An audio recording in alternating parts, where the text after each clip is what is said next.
Nah, gara-gara itu Bapak Ibu, saya tertrigger untuk mengajar saudara tentang akhir zaman. Dan hari ini kita ngomong soal perang akhir zaman.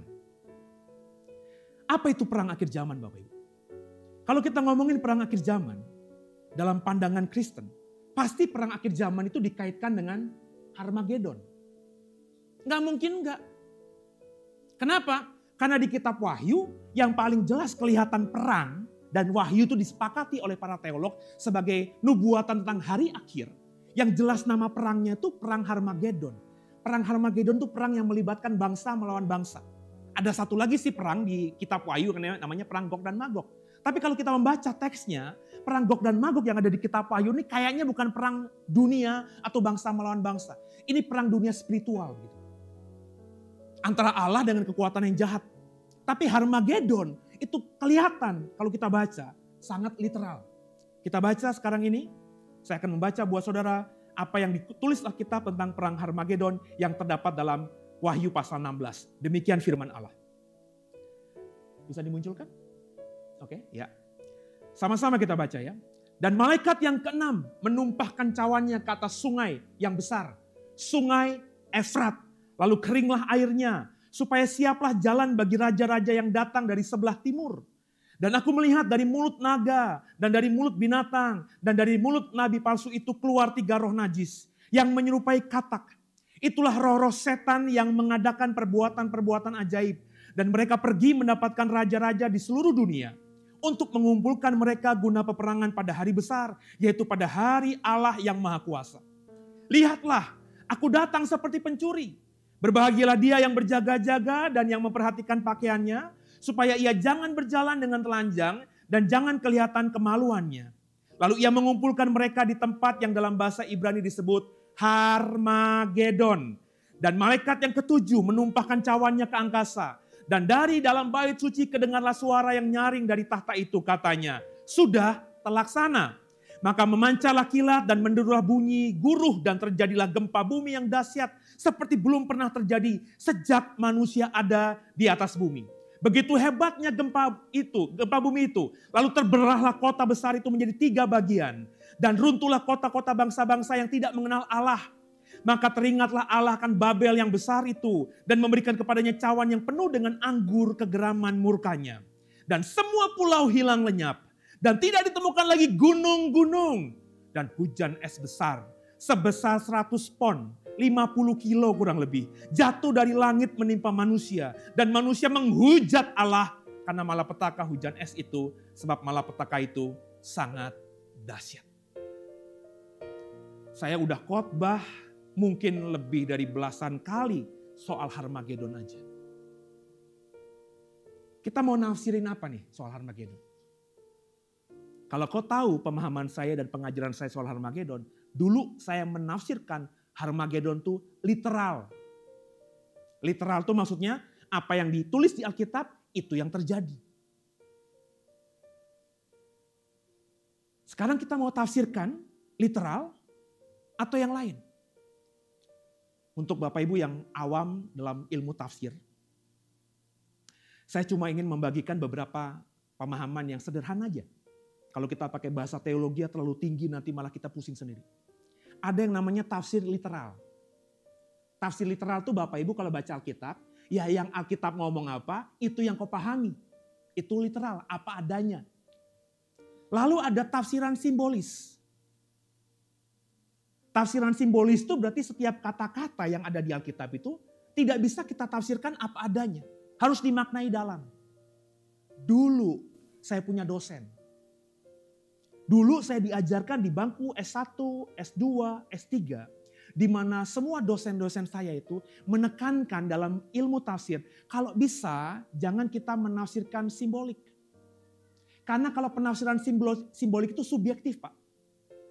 Saya orang Jawa, Bapak orang Tionghoa, ada orang Batak. Baca satu teks yang sama. Karena kita berlatar dari subjektivitas yang berbeda-beda. Punya suku berbeda, diajar di keluarga berbeda, pendidikan berbeda. Maka pastikan menafsirkannya beda. Nah makanya kata dosen saya kalau bisa literal, literal aja. Itu dulu saya begitu. Makanya kalau kau mengikuti tafsir saya jadi pendeta bukan 11 tahun, 12 tahun Pak. hampir 20-an tahun lebih saya jadi pendeta penuh. Kalau ngomongin pelayanan, dari SMP saya sudah melayani di gereja orang tua saya. Jadi guru sekolah minggu tentunya. Tapi sekarang saya berbeda, Pak. Saya sekarang dapat hikmat marifat bahwa Alkitab itu gak bisa kita tafsirkan begitu aja. Contoh yang berkali-kali saya bilang. Bapak Ibu, Alkitab mengatakan umur manusia berapa? Ada orang namanya Metusalah. Kalau tidak salah benar ya? Yang umurnya 969 tahun. Hah? Benar ya? Metusalah? 969 tahun. Benar ya? Itu Alkitab ngomong begitu tuh. Tolong dikoreksi dong. Ini kok benar gak? Saya agak ragu-ragu soalnya. Soalnya kan itu udah, saya gak siapin di konteks, tiba-tiba teringat gitu loh. Setahu saya orang paling tua yang dikatakan di Alkitab tuh Metusalah, 969 tahun. Gila gak tuh? Saya dulu percaya aja gitu loh, kenapa Alkitab ngomong begitu? Terus saya belajar sekarang ini Pak. Dari bukti-bukti arkeologi. Semua ilmuwan yang mendalami tentang arkeologi mengatakan bahwa manusia zaman dulu itu usianya paling tua 40 tahun Pak. Dari fosil-fosil yang namanya Pithecanthropus kah, yang namanya Homo sapien kah, itu kan manusia-manusia dan dalam konteks ilmu pengetahuan manusia itu ada banyak macam Pak. Ada Homo erectus, ada Homo habilis, macam-macam Pak. Dan dari semua fosil-fosil yang ditemukan oleh ilmu pengetahuan, itu diuji Pak. Ya, itu mengatakan semuanya rata-rata mereka umur 30 tahun, 40 tahun mati. Jadi bagi ilmu pengetahuan Pak, apa yang dikatakan Alkitab bahwa ada umur manusia sampai 969 tahun itu, wah, bagi ilmuwan. Nah sekarang saya orang Kristen nih. Tapi saya juga percaya ilmu pengetahuan karena saya punya otak. Gimana nih kita nyesuaiin ini? Ayo. Akhirnya saya bilang, wah, makanya saya ngomong sama Pak Lesmana, sama Pak Prana.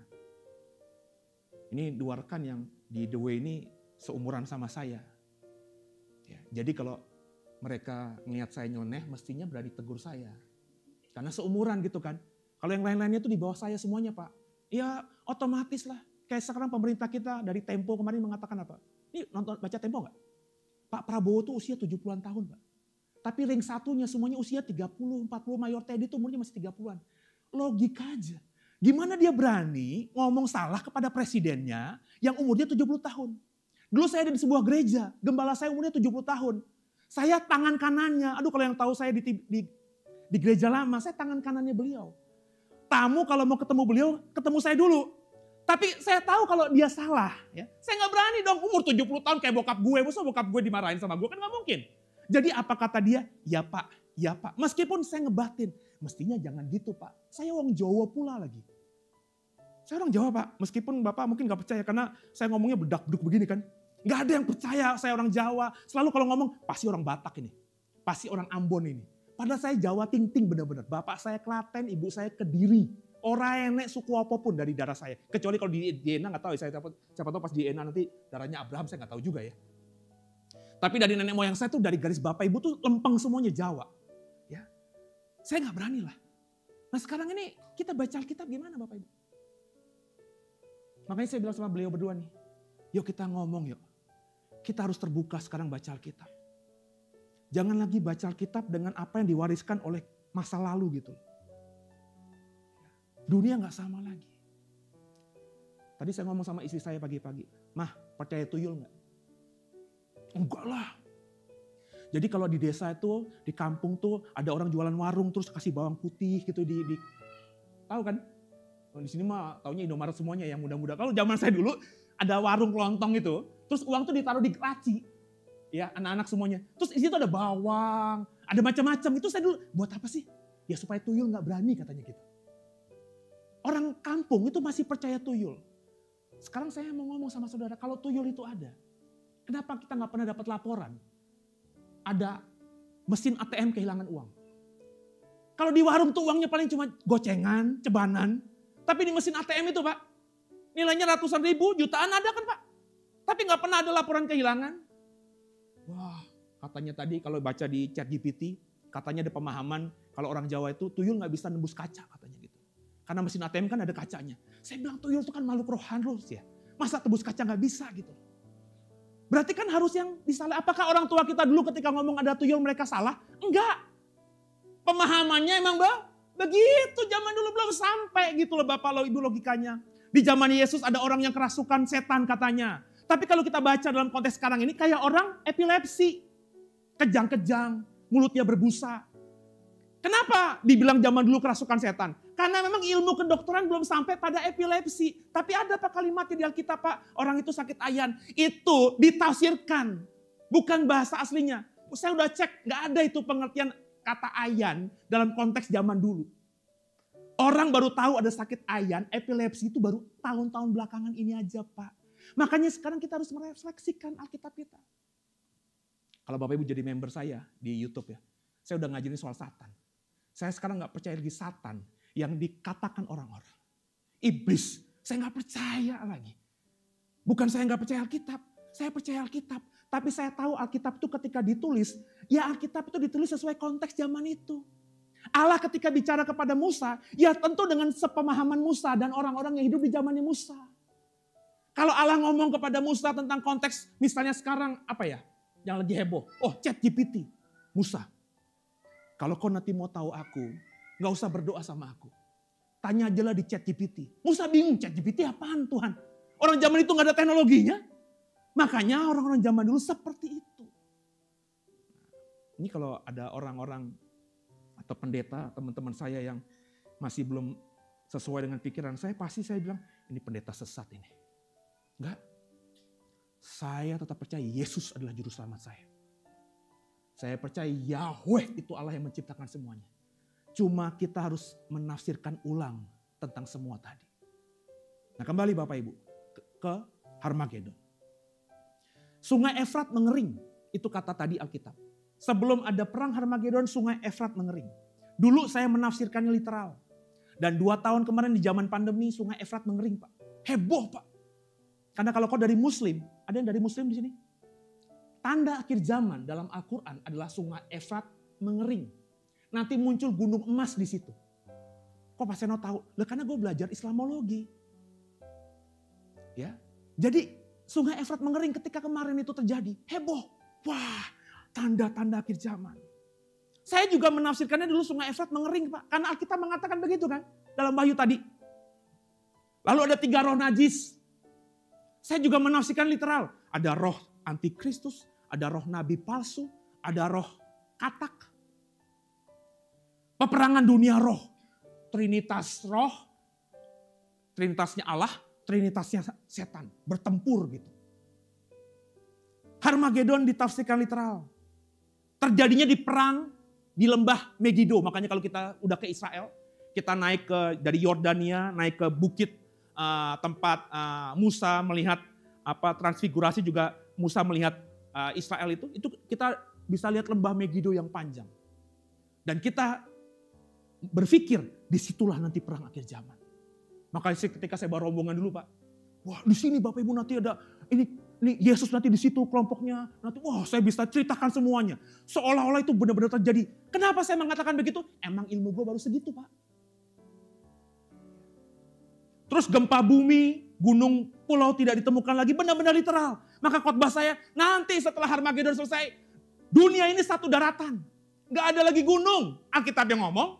Gak ada lagi pulau, pulau Jawa, pulau Sumatera, gak ada semuanya. Berarti semua pulau-pulau yang terpisah dari kontinen besar, itu akan hilang. Laut pun tidak ada lagi. Semua dataran. Itu tafsir literal Bapak Ibu.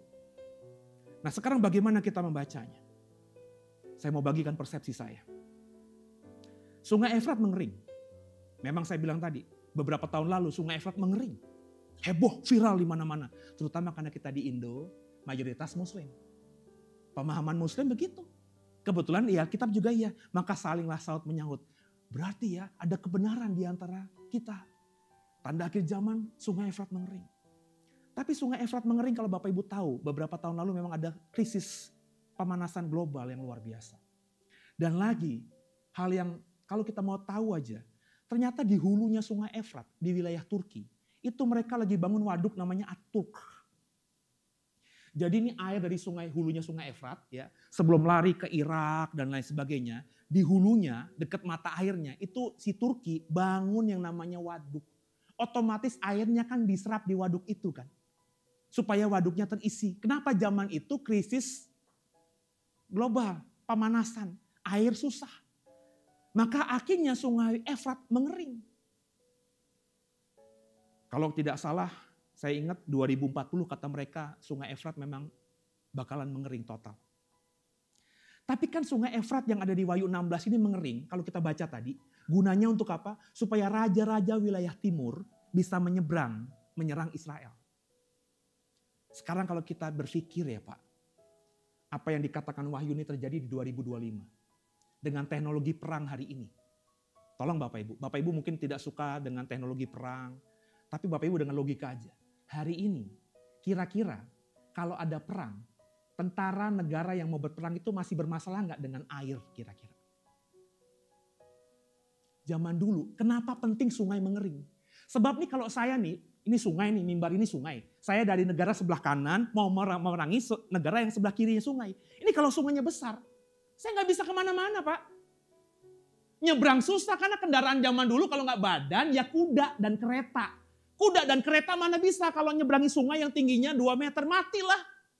Makanya penting kalau mau perang sama seberang sungai, sungainya kering. Tapi hari ini, teknologi apa yang nggak bisa melewati sungai? Jangankan sungai samudra bisa kita lewati Pak. Jadi nggak ada urgensinya sungai Efrat kering kalau menurut saya hari ini. Dulu iya, sekarang mah nggak ada masalah. Orang Iran bisa menyerang Israel tanpa ada tentara yang mati. Semuanya dikendalikan jarak jauh pakai drone. Jadi menurut saya apa yang disampaikan Yohanes soal Efrat yang mengering ini harus kita baca simbolik. Nah penafsiran simbolik saya apa? Dengan Yohanes mengatakan bahwa sungai Efrat mengering. Kenapa Yohanes mengatakan begitu sekali lagi? Yohanes memang ilmunya baru sampai segitu Pak. Berarti bukan Yohanes salah. Bukan Alkitab salah. Kita yang harus membacanya sesuai dengan hidupnya Yohanes. Terus jangan kita aminin. Kita bandingkan dengan hidup kita hari ini. Itu yang benar. Makanya sungai Efrat mengering itu bagi saya adalah tanda bahwa hambatan yang menghalangi antara raja timur untuk menyerang Israel, yakni sungai Efrat itu tidak ada lagi. Hambatan sudah tidak ada lagi. Dan inilah zaman di mana hambatan tidak ada lagi. Zaman sekarang dengan revolusi informasi, teknologi digital. Nggak ada lagi border Pak. Kita di Indo mudah berkomunikasi dengan orang yang bahkan di kutub utara sekalipun. Coba kita buka ayatnya. Matius 24 ayat 6-7. Demikian firman Allah. Kamu akan mendengar deru perang dan kabar-kabar tentang perang. Namun berawas-awaslah jangan kamu gelisah. Sebab semuanya itu harus terjadi. Tapi itu belum kesudahannya. Sebab bangsa akan bangkit melawan bangsa dan kerajaan melawan kerajaan. Akan ada kelaparan dan gempa bumi di berbagai tempat. Matius 24 ayat 6-7. Jadi perang itu memang harus terjadi kalau ngomongin akhir zaman. Allah jika sudah berfirman lewat Yesus dalam konteks Matius, maka apa yang dikatakannya pasti terjadi. Perang Harmagedon itu pasti terjadi. Cuma perang Harmagedonnya harus kita baca dalam konteks kekinian. Tidak bisa kita tafsirkannya literal. Misalnya, dulu saya menafsirkan perang itu harus terjadi di lembah Megido. Harmagedon secara literal artinya lembah Megido. Maka ketika saya ada di tempat tinggi, tempat yang konon katanya Musa akhirnya hilang, ya karena ayatnya tidak ditemukan. Saya melihat lembah Megido itu. Dan saya berpikir inilah tempat perang itu. Tapi hari ini, apakah dalam perang modern hari ini masih dibutuhkan lembah yang datar, daratan yang datar untuk orang berperang antara negara satu dengan negara lain? Enggak butuh. Rusia sama Ukraina aja itu bertetangga loh. Tapi tidak mengumpulkan tentaranya berhadapan-hadapan gitu kan Pak. Enggak seperti zaman Perang Dunia Pertama Pak. Kalau Perang Dunia Pertama ya, kalau Benny yang di sana itu adalah misalnya Jepang atau apa ya, kalau Jerman gitu ya. Terus saya adalah sekutu Amerika atau Eropa. Itu kalau mau nembak Benny saya harus deket. Teknologinya baru begitu. Tapi hari ini nggak butuh lembah, Pak. Nggak butuh dataran yang luas gitu untuk negara lawan negara. Nggak butuh. Dulu iya. Makanya zaman dulu tuh kalau perang ya, pasti dicari dataran yang datar. Terus ada gunung di sebelah kanan, ada gunung di sebelah kiri. Supaya kalau siang-siang, kurang lebih sudah sekitar jam 6, jam 7 matahari sudah teriak. Itu masing-masing tiup sangkakala. Pasukan dari gunung, balik gunung sana, pasukan dari balik gunung sini, ketemu di tengah-tengah. Berperang sepanjang 12 jam. Hampir malam jam 6, matahari mau terbenam, tiup lagi, ternenet, mereka mundur semuanya. Kembali ke belakang gunung untuk berkemah di situ. Zaman dulu seperti itu. Hari ini gak butuh, Pak. Kalau semuanya kumpul di Megiddo, di Harmagedon, apa yang terjadi, Pales, kira-kira? Misalnya nih Israel dikepung sama Rusia, sama Cina di Harmagedon. Apa yang terjadi? Gampang, Pak. Tinggal dibom aja, habis semuanya kan. Bener gak? Ikut pada bengong semua ini, ngantuk atau apa nih? So, kalau itu dua negara berperang di satu lokasi, satu poin, satu titik. Kan tinggal dibom aja mati semuanya, selesai perangnya, Pak. Yang mati ya prajuritnya, rakyat sipil gak akan mati. Lah logika ini kan berarti gak jalan dong, Pak. Maka bagi saya Harmagedon itu ada di Alkitab kita karena Yohanes memang tahu sebagai orang Yahudi. Dulu sepanjang sejarah nenek moyangnya, perang yang paling sering dilakukan adalah di Harmagedon. Maka ketika dapat visi tentang masa depan, dia bingung kan, pakai apa ya, pakai bahasa apa ya. Oh gini deh, nenek moyangku kalau perang di Harmagedon, maka di perang akhir zaman tulis saja Harmagedon. Kalau aku tulis Harmagedon, maka semua orang Kristen, apalagi yang berbahasa Yahudi, yang orang Yahudi pasti ngerti. Karena Harmagedon memang tempat untuk berperang di masa lalu. Kan begitu. Terus juga Bapak, strategi perang saat ini sudah gak kayak zaman dulu. Udah hybrid warfare, Pak. Kelihatan dari perang Rusia sama Ukraina itu, Pak. Bukan perang konvensional prajurit Rusia tembak-tembakan sama prajurit Ukraina. Tapi sudah melibatkan perang cyber. Perang drone, propaganda AI. Kalau Bapak Ibu ingat, karena saya suka peperangan ketika saya tahu Rusia mau nyerang Ukraina. Awal-awal itu Pak, ada AI, ya, jadi si presiden Ukraina siapa? Zelensky itu, ya, dibuat sama spy atau orang-orang Rusia, ya, AI-nya, terus suaranya mirip, terus ngomong di share di YouTube bahwa kita nyerah saja karena Rusia kekuatannya besar. Itu muncul. Untuk menjatuhkan rakyat Ukraina. Sehingga akhirnya ketika semua itu dipercaya, Rusia di atas angin secara mental. Dan hari ini kita perang kayak gitu Pak. Jadi membayangkan perang Harmagedon seperti perang dunia pertama, kedua, tank lawan tank, pasukan menembak berhadapan dengan pasukan lain, itu gak akan terjadi di perang modern. Di zaman ini strategi perang seperti itu bagi saya adalah bodoh. Makanya ketika saya pemerintah kita nih, TNI nambah pasukan. Di setiap provinsi mau dibangun Kodam. Terus pemerintah kita masih beli pesawat-pesawat generasi 4. Itu Rafael Pak yang dibeli dari Prancis itu Pak. Canggih memang Pak. Tapi baru generasi 4 Pak. Padahal Amerika, Israel, Rusia sudah punya pesawat generasi 5 Pak. Udah nyaris ke-6 Pak. Jadi pesawat kita tuh yang dibeli yang belum datang ini udah ketinggalan zaman. Tapi pemerintah kita masih beli-beli kayak gitu-gituan. Memang sudah dibentuk angkatan cyber di TNI kita. Tapi baru Pak, saya gak kelihatan apa-apanya. Perang akhir zaman tuh perang cyber Pak. Orang dikirim ke medan tempur, itu lagi enggak. Zaman nanti Pak ya, nyawa manusia itu akan dihormati luar biasa Pak. Kalau zaman dulu prajurit mati di medan tempur ya nggak apa-apa. Tapi nanti Pak beberapa tahun lagi harga nyawa kita tuh dihormati. Hak asasi manusia tuh dihormati. Maka kalau ada satu nyawa di medan tempur itu akan dikutuk banyak orang. Maka bagi saya ke depan nanti perangnya bukan manusia lawan manusia. Maka membuat TNI besar secara personil bagi saya kurang tepat. Daripada gaji, maafkan saya ya, tentara yang cuma bisa nembak paling cuma 100 meter, mendingan bangun itu. Angkatan perang yang canggih. Peralatan perang sekarang tuh jadul, akan ketinggalan zaman dalam 10 tahun, Pak. Coba kita buka Wahyu 9 ayat 1 sampai dengan ayat 12. Saya baca buat saudara ya. Wahyu 9 ayat 1 sampai 12. Lalu malaikat yang kelima meniup sangkakalanya dan aku melihat sebuah bintang yang jatuh dari langit ke atas bumi. Perhatikan ini. Dan kepadanya diberikan anak kunci lubang jurang maut. Maka dibukanya pintu lubang jurang maut itu. Lalu naiklah asap dari lubang itu bagaikan asap tanur besar. Dan matahari dan angkasa menjadi gelap oleh asap lubang itu. Dan dari asap itu, perhatikan, berkeluaranlah belalang-belalang ke atas bumi. Dan kepada mereka diberikan kuasa sama seperti kuasa kalajengking di bumi. Dan kepada mereka dipesankan supaya mereka jangan merusakkan rumput-rumput di bumi. Dan tumbuh-tumbuhan atau apapun pohon-pohonan, melainkan hanya manusia yang tidak memakai materai Allah di dahinya. Dan mereka diperkenankan bukan untuk membunuh manusia, melainkan hanya untuk menyiksa mereka 5 bulan lamanya.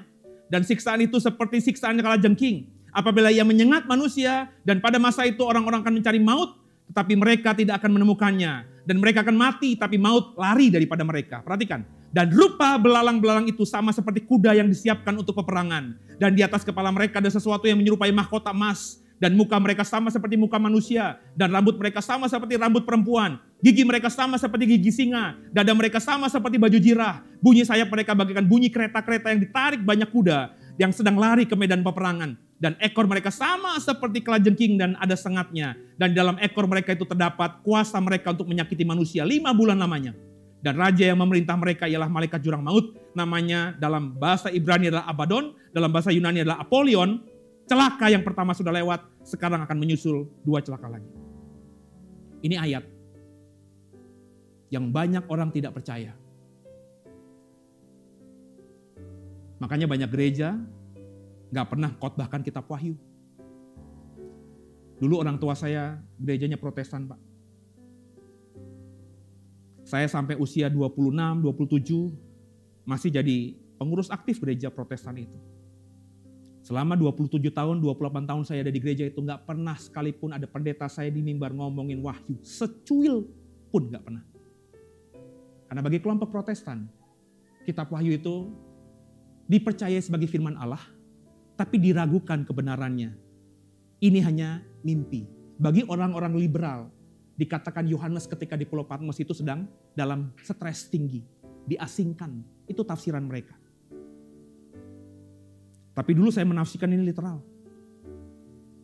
Nanti akhir zaman, ada lubang, keluar belalang-belalang. Terus beberapa waktu kemudian, saya bilang, itu Yohanes kan lihatnya zaman dulu. Dia diperlihatkan perang akhir zaman. Maka saya menafsirkan itu adalah helikopter. Karena helikopter tuh mukanya mirip kayak belalang. Tapi sekarang Bapak Ibu, helikopter tuh senjata tempur jadul. Kita tuh sekarang ini sudah pakai senjata AI otonom, Pak. Belalang dari jurang maut itu adalah teknologi perang hari ini. AI otonom. Bapak Ibu tahu teknologi drone kamikaze enggak? Bapak-bapak yang seusia saya tahu kamikaze tahu ya, Pak? Tentara Jepang dulu. Itu kalau pelurunya, pesawatnya sudah habis pelurunya. Terus di bawah ada kapal induk Amerika. Kan dia nggak bisa nembak lagi nih. Mau balik lagi ke Jepang, bahan bakarnya habis.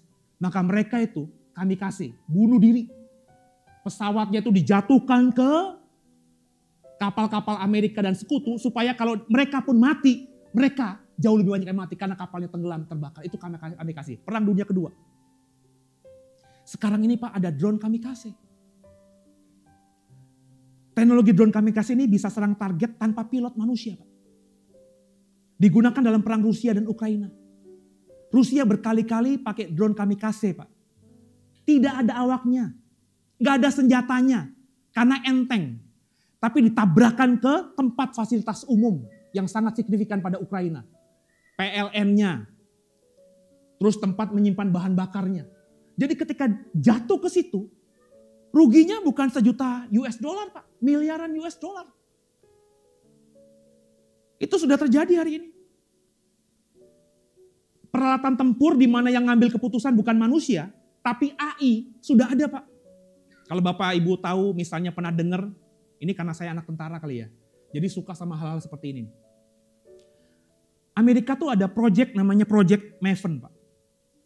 Ini tuh diluncurkan oleh Departemen pertahanan Amerika untuk mengintegrasikan teknologi kecerdasan buatan AI dalam menganalisa data, video, dan drone militer. Contohnya begini. Jadi pakai drone, Pak. Ya, diterbangkan begitu, dan drone-nya ini punya kamera yang sangat tajam. Terus bisa menganalisa. Contohnya yang paling gampang sudah pernah dilakukan dulu ketika siapa tuh yang Osama bin Laden. Osama bin Laden itu ada mata-mata. Itu udah dokumenternya udah terbuka tuh. Ada mata-mata manusianya, tapi juga ada drone yang bisa sudah menganalisa di lokasinya si Osama bin Laden itu di mana. Di wilayah desa itu mana rumahnya. Di rumah itu ada beberapa kamar, di mana kamarnya. Sudah teranalisa, Pak.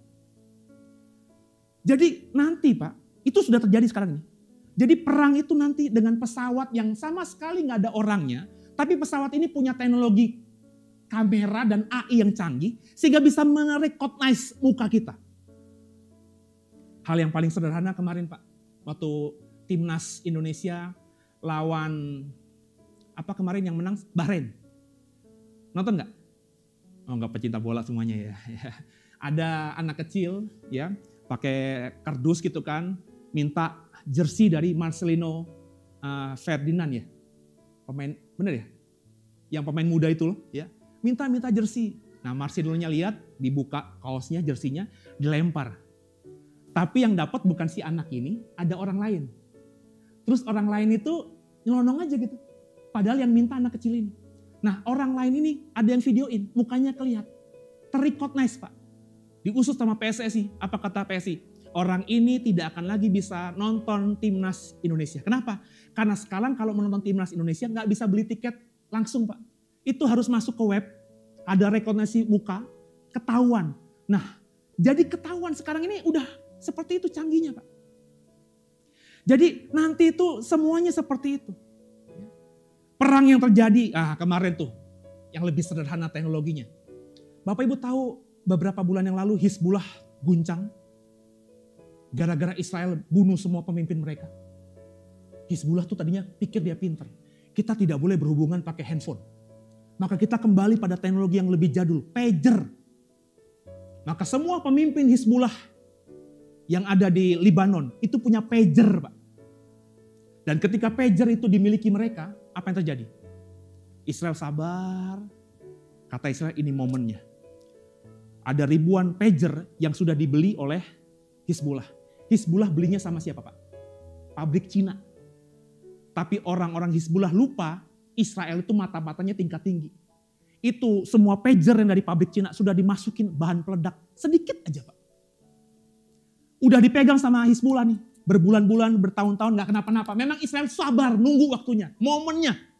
Ketika sudah tahu nih pager sudah tersebar pada ribuan, ratusan orang pemimpin Hizbullah. Ini momennya. Dibunyikanlah dari satu titik. Mungkin cuma satu orang, Pak, yang cekat tombol itu. Cet, masuklah ke semua ribuan pager. Bunyi, tininit, tininit. Kalau ada pemimpin Hizbullah, alah biarin aja deh. Tapi itu bunyi terus, tininit. Maka otomatis dia ambil dan dia matikan. Dan ketika dimatikan atau dibuka pesannya apa? Dar, dar, dar. Meledak semuanya. Mati di hari yang bersama semua pemimpin-pemimpin Hizbullah yang ada di Lebanon. Kurang lebih teknologi ke depan tuh begitu. Apalagi sekarang Bapak Ibu gampang banget kasih muka saudara. Kan ada aplikasi-aplikasi gitu kan. Wah, ini harus recognize muka. Maka mukanya. Jangan pakai kacamata, senyum. Kita pikir kita jadi ngetop. Enggak, data lo ketahuan udah. Saking emosinya saya. Data lo ketahuan. Sekarang itu yang jadi orang kaya dan bisa menentukan dunia itu orang yang punya data, Pak. Kalau kau cuma punya restoran, punya hotel, ya lo kaya, tapi gitu-gitu aja, Pak. Makanya kayak Gojek, lo pinter dikit apa sih? Kayak Grab, itu kan bakar uang, Pak, di awal, Pak. Ingat gak waktu Grab dulu masuk? Wah, bayar taksi cuma 5.000 sampai ke peak, bayangin aja. Wah, ini kita diuntungkan. Enggak, mereka pinter. Kita akhirnya daftar member. Data kita dimiliki sama dia. Yang terjadi apa sekarang ini? Dijual itu. Gojek kan sudah dijual, Pak. Yang beli siapa? Yang beli yang butuh data. Makanya jangan jadi orang bodoh. Ngasih data kemana-mana dengan mudah. Data itu mahal. Dan perang akhir zaman seperti itu Bapak. Coba dimunculkan. Ini yang namanya perang yang saya bilang tadi pakai Project Maven tadi. Semua kita punya handphone kan? Lu pasti punya kartu kan? Supaya handphone bisa nyala kan pakai SIM card kan? Gak mungkin lu gak punya data yang dikasih kepada yang jadi pengelola ini. Itu kalau datanya dimiliki sama Amerika Pak. Selama handphone lo bawa, data lo ada. Terus kalau misalnya yang punya data itu bilang, gue mau bunuh semua orang yang jadi pendeta. Gampang Pak. Membungkam pendeta di akhir zaman gampang. Kalau semua pendeta punya handphone, datanya ada di bank data ini. Tinggal aja Pak. Ketahuan datanya di mana. Kayak GPS. Nanti kirim drone yang tidak kelihatan dari atas. Ini teknologinya. Langsung kebaca. Mukanya merah. Ini semua pendeta-pendeta nih. Tinggal nanti dikirimin. Meledak di titik itu. Maka semua pendeta bisa mati. Ini bukan jauh Pak. Itu yang kau tonton di Marvel. Yang namanya Iron Man. Lu pikir itu fiksi? Enggak. Itu sudah realita hari ini.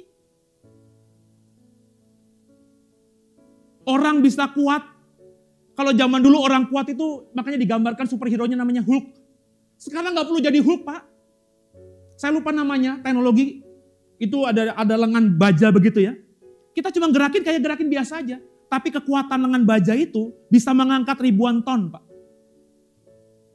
Begitu manusia sekarang menjadi manusia super. Makanya ketika ada seorang ilmuwan, saya ngomong sama Pak Prana sama Pak Lesmana. Sebentar lagi, yang namanya Homo sapien, kita nih, manusia modern. Kalau nggak bisa beradaptasi Pak, akan menjadi Homo post Homo. Manusia yang lebih daripada sekarang. Post Homo itu, ini kalau saya ngomong, saya bikin materinya udah. Manusia nanti lahir Pak, teknologinya Pak. Anak-anak kita ke depan Pak, mungkin kita sudah mati ya. Kan umur manusia 70-80 tahun kan. Mungkin nanti sekitar 20-30 tahun lagi lah. Anak-anak kita kalau punya anak nih, itu pas oe-oe, tali pusarnya diambil. Stem cell. Ya sekarang kan masih mahal tuh. Tapi 10 tahun, 20 tahun lagi itu mungkin di puskesmas bisa dilakuin. Stem cell-nya diambil. Apa gunanya stem cell itu? Stem cell itu obat mujarab Pak. Ke depan kita kalau darahnya salah, syarafnya salah, nggak butuh donor. Sekarang kita cari darah aja susah kan? Stem cell itu bisa jadi obat sepanjang hidup kita. Itu baru stem cell. Ada teknologi CRISPR. Saya udah kasih videonya sama Pak Lesmana sama Pak Prana. CRISPR itu Pak, itu kita bisa masuk ke dalam sebuah mesin begitu ya. Di mana semua genetika kita yang jelek, itu bisa diedit. Lu bayangin nggak? Saya diabetes nih, diabetes 1 nih. Saya nggak bisa menghasilkan insulin nih. Nanti itu diedit Pak, ginjal kita Pak. Sehingga akhirnya ginjal kita yang jelek itu, DNA yang jelek itu bisa diambil, dipotong gitu kan.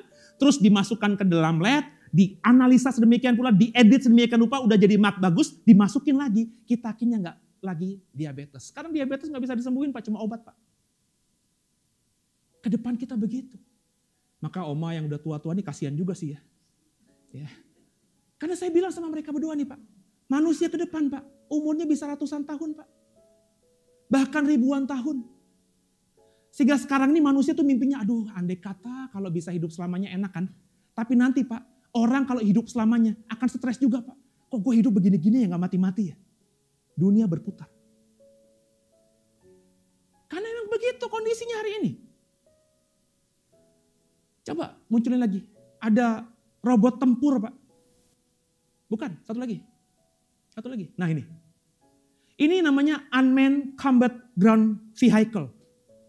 Indonesia masih berusaha pindah bikin tank yang ngendarain orang. Kalau tanknya ditembak, orangnya mati juga. Rusia udah bikin Pak, tank yang sama sekali nggak ada orangnya. Peralatan tempurnya lengkap. Dan gimana dia bisa nembak Pak? AI, teknologi AI. Jadi dengan bantuan tadi di tracking nih. ya, masuk ke medan tempur nih, ke data, semua tank-tank musuh, masuk datanya kan, itulah yang ditembak oleh ini. Kalau ini ketembak, nggak rugi, nggak ada yang mati manusianya. Tapi ini bisa nembak tepat sasaran. Begitu perang akhir zaman itu, Pak. Maka kita harus membaca Harmagedon ini dengan ulang. 3 roh najis itu juga bagi saya bukannya peperangan antara Trinitas suci dengan Trinitas setan. 3 roh najis ini adalah simbolik dari dunia yang memang sudah rusak secara moral, akhlak, dan iman. Hari ini bukanlah dunia sudah di sini. Dunia tidak lebih baik secara moral dan iman. LGBT dipertontonkan begitu mudahnya. Bahkan sekarang lagi viral ada orang katanya pernah jadi simpenan pejabat, ngumbar itu bahwa saya pernah tidur sama pejabat ini, saya punya anak. Aibnya diumbar loh Pak. Coba zaman dulu nenek-nenek kita. Kira-kira zaman nenek kita ada perselingkuhan enggak? Adalah, nenek kita ganjen, goda-godain laki-laki terus akhirnya diselingkuhi. Ada enggak? Adalah. Tapi kalaupun hamil nenek kita dari laki-laki lain bukan kakek kita, disembunyiin enggak? Disembunyiin, aib itu. Yang malu bukan dirinya doang, keluarga besar. Nanti sekarang ini, entah benar apa tidak cerita itu, tapi perselingkuhannya dengan mantan pejabat itu diproklaim ke semua orang. Gila sekarang ini. Segala hal dihalalkan demi sesuatu. Jadi 3 roh najis ini simbolik. Gempa bumi, gunung, pulau tidak ditemukan lagi. Itu literal. Bagi saya simbolik juga. Apa artinya? Bahwa perang Harmagedon ketika terjadi nanti situasi dunia nggak sama lagi. Makanya kata Yohanes, gunung nggak ada lagi, pulau nggak ada lagi. Itu berarti menunjukkan bahwa dunia berubah setelah perang Harmagedon. Perang Harmagedon juga melibatkan raja dari timur, di sebelah timur Efrat. Itu Iran sekarang, coba liatin petanya. Sebab satu-satunya negara sebelah timur Efrat itu ya cuma Iran, Pak. Dan sekarang Iran ini sedang terlibat perang dengan Israel. Iran sekarang ini adalah negara yang mensubsidi atau membantu Rusia dalam drone kamikaze yang saya bilang itu, Pak. Jadi Rusia tuh nggak punya drone kamikaze. Drone kamikaze itu buatan Iran. Coba dimunculkan gambarnya. Namanya Shahed 136. Drone kamikaze, bisa pilih target sendiri. Ya, tinggal ditargetin aja. Radar mana, tank mana, itu bisa dia nanti bunuh diri. Drone-nya ini. Harganya murah, Pak. Cuma 20.000 US dollar. Kalau dirupiahkan ya kurang lebih 300 juta. Tapi bayangin, kalau ada drone 300 juta bisa menghancurkan satu aset yang nilainya jutaan. Itu luar biasa. Sudah terjadi pada perang sekarang ini antara Houthi dengan semua kapal-kapal tanker yang melewati laut depan Houthi itu. Bapak Ibu tahu cerita itu? Houthi itu menyerang kapal-kapal itu. Bahkan kapal induk Amerika diserang dengan drone ini. Jadi ini dipakai sudah Pak. Terus juga ada drone lagi yang baru. Mahajer 6, ini buatan Iran juga Pak. Kenapa saya mau ngomong ini? Karena Harmagedon itu kata Alkitab kita akan membuat raja dari timur Efrat menyerang Israel. Negara yang sekarang ini ada di timur Efrat itu apa tadi? Iran. Bapak Ibu, Iran sekarang itu udah di embargo sama Amerika. Sudah benar-benar tidak lagi ada subsidi dari barat. Tapi faktanya dia negara paling menakutkan dan paling ditakuti sama Israel. Karena dia bisa bikin pesawat drone ini Pak. Indonesia katanya negaranya orangnya pinter-pinter, cerdas-cerdas. Negeri gemah ripah, loh jinawi. Buat kayak gini kagak bisa Pak.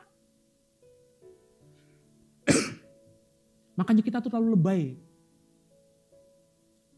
Menggembar-gemborkan kehebatan negeri ini. Enggak. Negeri kita tuh negara korup. Kalaupun masih punya kekayaan alam, itu tinggal sisa-sisa doang. Zaman saya kecil, ingat gak zamannya Pak Harto dulu? Indonesia adalah negara penghasil minyak. Salah satu pemimpin OPEC. Masih ingat gak kata OPEC itu Pak? Ingat ya Pak? Yang seumuran saya. Anak saya gak ngerti OPEC Pak. Kenapa? Indonesia bukan jadi penghasil minyak lagi, udah ngimpor minyak.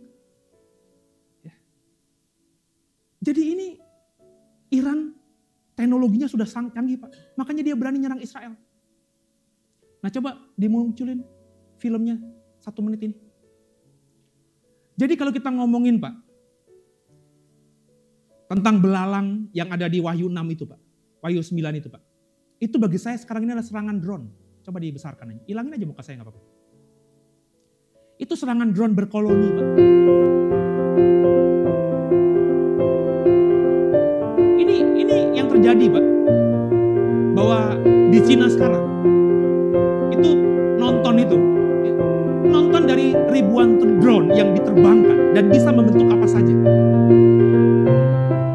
Coba Bapak Ibu 5 tahun lalu, ada gak kebayang begini? Di angkasa tuh bisa lihat burung, bisa lihat orang seperti berlari. Ini kalau kira-kira Yohanes yang 2000 tahun lalu lihat, kira-kira gimana nih? Ayo coba bayangin. Yohanes 2000 tahun lalu dapat wahyu, terus diperlihatin akhir zaman. Terus yang dilihat begini, kira-kira dia bahasain pakai bahasa 2000 tahun lalu gimana coba? Bisa jelasin gak dia? Gak bisa Pak. Makanya isi kitab Wahyu itu aneh-aneh kalau kita baca sekarang. Karena Yohanes sangat terbatas kosakatanya, pemahamannya Pak. Ini coba semuanya Pak. Dan yang digunakan ini bukan ribuan saja, mungkin puluhan ribu drone Pak. Mau buat apa saja tinggal dibikin datanya di laptop kecil ini, di enter, maka ribuan drone itu terbang dan bisa membuat apa saja di angkasa. Jangan-jangan ketika dulu ada banyak orang menubuatkan bahwa Yesus terlihat dari surga turun ke bumi. Jangan-jangan itu yang dilihat itu drone yang digambarkan seperti Yesus Pak. Terus mereka bilang, wah Yesus naik turun ke surga, turun dari surga. Jangan-jangan itu Pak.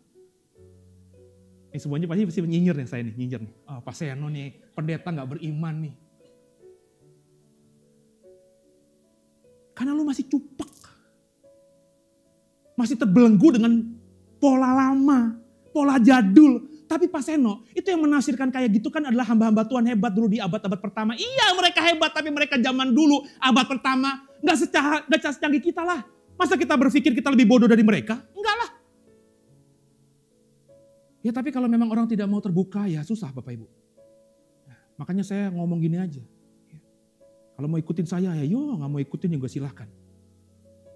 Jadi dalam nubuatan akhir zaman kedua negara ini memainkan peran penting Pak. Iran, Israel. Dan itu fakta-fakta yang saya sebutkan tadi. Jadi konflik Iran-Israel ini adalah tanda menuju Harmagedon. Iran itu sebagai raja dari timur, iya. Ya. Apalagi sekarang ini Iran menjadi pemimpin Axis of Resistance yang dialami Israel. Axis of Resistance itu maksudnya Hizbullah, Hamas, Houthi. Itu semuanya Iran di belakangnya Pak. Dan yang namanya Hizbullah, Hamas, Houthi, itu tujuannya apa Pak? Israel Pak. Jadi jangan kau berpikir bahwa oh itu rakyat Palestina tuh berperang sama Israel. Bukan. Yang berperang itu siapa? Hamas. Itu yang PLO menjadi apa tuh? Apa sekarang nih? Fraksinya apa namanya? Itu kan tidak berperang lagi. Mereka menempuh jalur diplomasi. Kalau bilang Libanon menyerang Israel, bukan Libanonnya Pak. Hizbullahnya. Itu Iran di belakangnya semuanya. Apalagi dalam perang Gog dan Magog dalam Yeskiel 38. Persia disebutkan di situ. Persia itu siapa? Ya Iran Pak. Jadi memang perang akhir zaman harus kita tafsirkan ulang.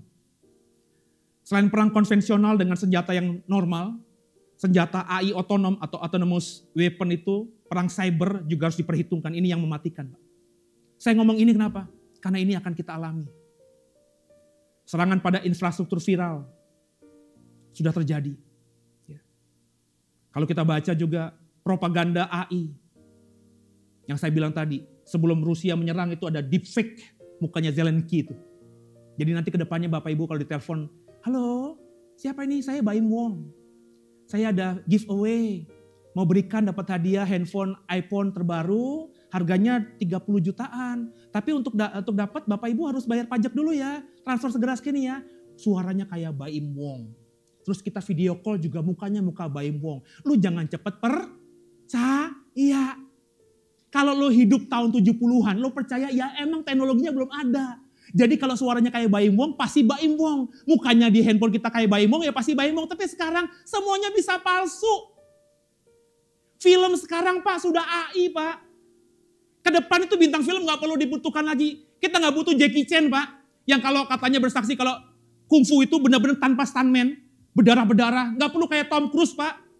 Nanti di akhir zaman nih, beberapa 5 tahun lagi Pak, film orang kepala kebelek itu benar-benar kelihatan nyata Pak. Tapi bukan orangnya kepalanya dibelek Pak. AI. Ngeri. Sekarang ini kita sedang diserang itu. Makanya jangan terlalu lugu kalau main Twitter segala macam. Main Facebook, main YouTube. Pencurian data juga hati-hati. Korea Utara tuh miskin Pak. Tapi kok punya nuklir?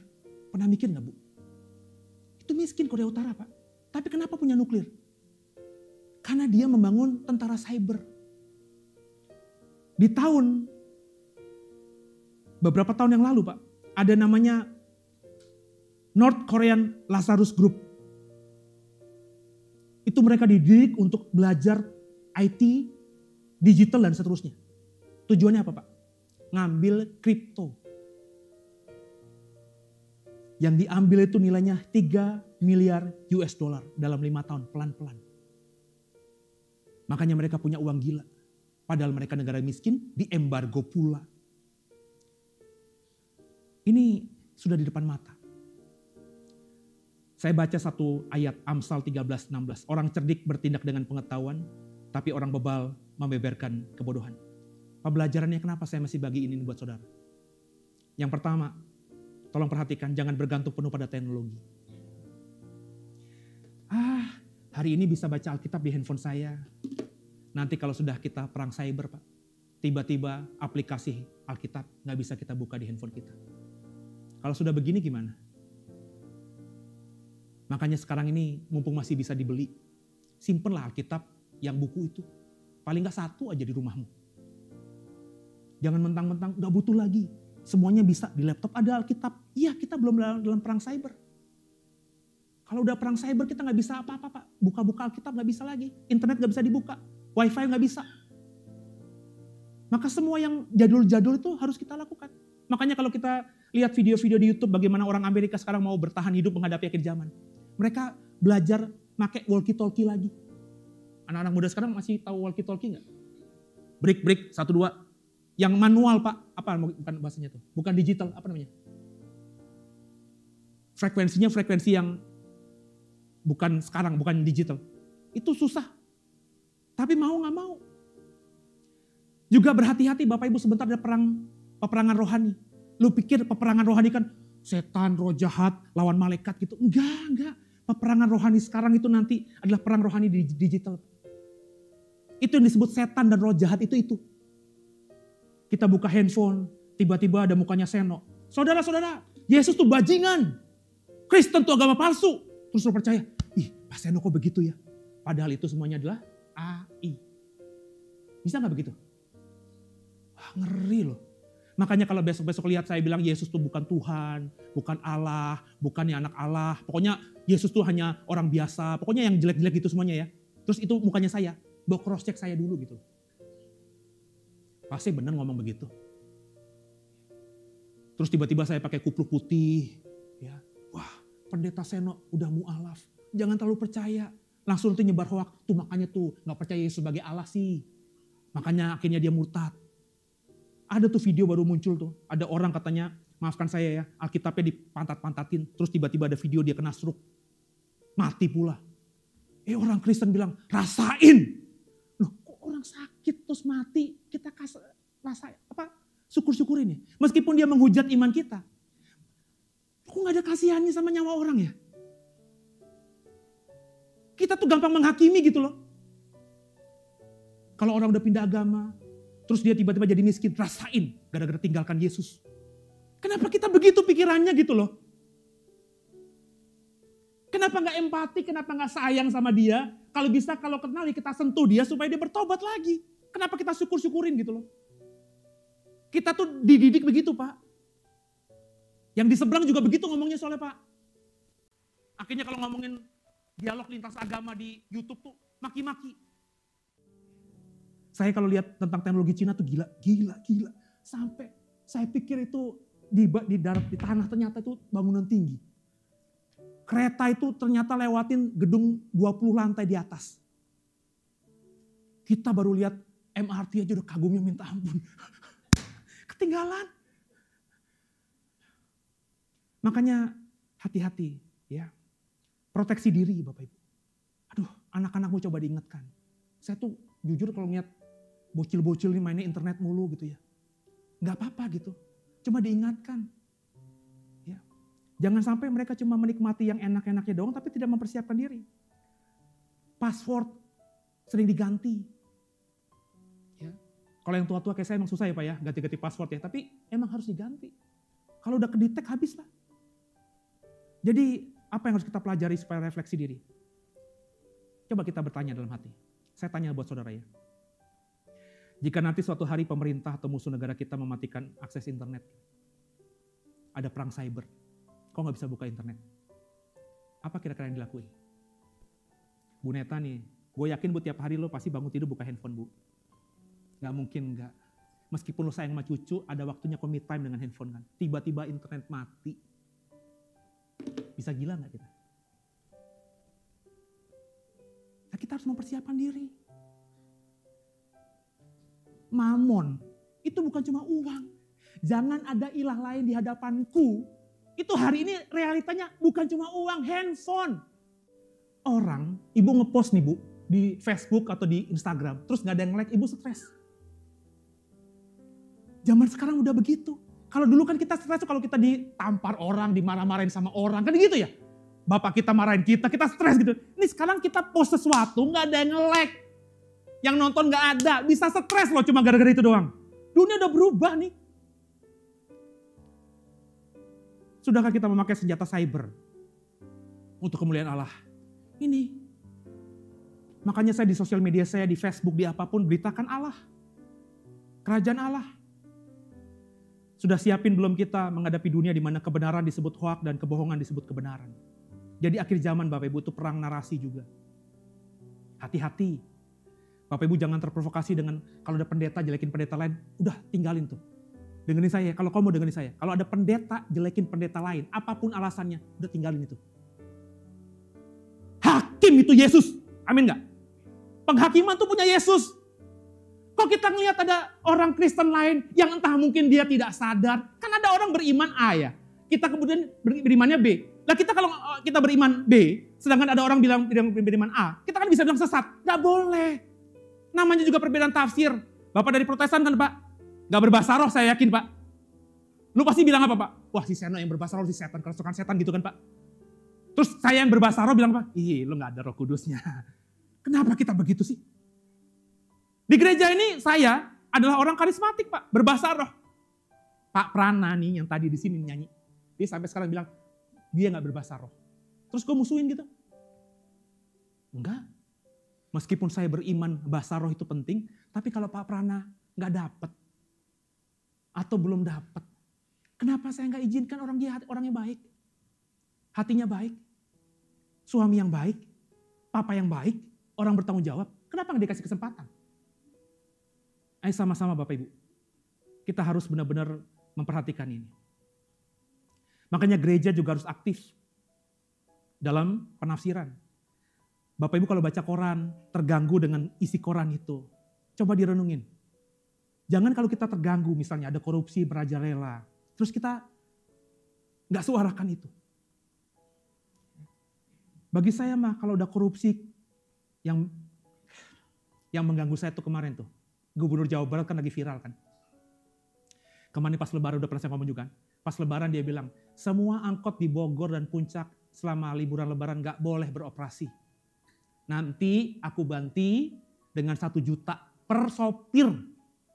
Ya sopir seneng dong. Lebaran dia bisa lebaran, jalanan di Puncak gak macet, terus dia dapat uang 1 juta. Nanti ambilnya di Dishub ya. Pas ke Dishub Bogor, uang 1 jutanya. Yang dapat cuma 800.000. Jahat gak tuh orang? Terus bisa gitu ketua Dishubnya ngomong begini, ya ini sudah kerelaan. Mana ada orang rela di zaman ini dapat 1.200.000-nya dikasih dengan sukacita. Gak ada rela kecuali di dalam tekanan. Hari ini udah seperti itu. Ini gak usah diselidiki pakai logika sederhana aja. Jadi ya Bapak Ibu, kenapa saya mau membagikan ini? Karena Bapak Ibu hidup di zaman yang seperti ini. Semoga apa yang saya bagikan ini membuka paradigma kita dan kita menjadi orang Kristen yang lebih bersiap dan berjaga-jaga lagi. Tundukkan kepala kita doa.